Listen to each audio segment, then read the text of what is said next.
പൂക്കളൊക്കെ വരക്കുമ്പോൾ ഇങ്ങനെയാണ് വരക്കാറ്. എന്നാൽ നമുക്ക് കുറച്ച് വെറൈറ്റി പിടിച്ചാലോ?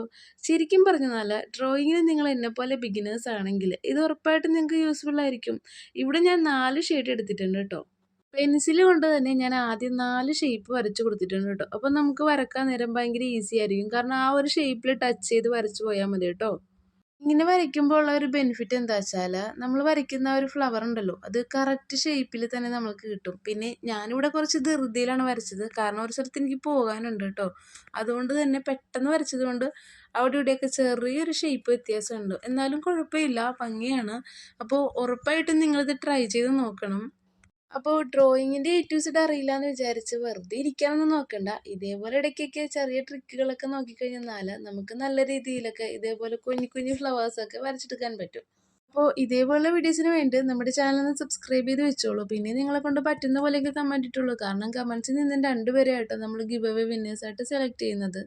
അപ്പോൾ വീഡിയോ ഇഷ്ടപ്പെട്ടാൽ ലൈക്ക് ചെയ്യാനും സബ്സ്ക്രൈബ് ചെയ്യാനും കമൻറ്റ് ചെയ്യാനും പിന്നെ നിങ്ങളുടെ ഫ്രണ്ട്സിന് ഷെയർ ചെയ്യാനും മറന്നു പോകല്ലേ ഗൈസ്. എന്നാൽ പിന്നെ ഓക്കെ, ബൈ.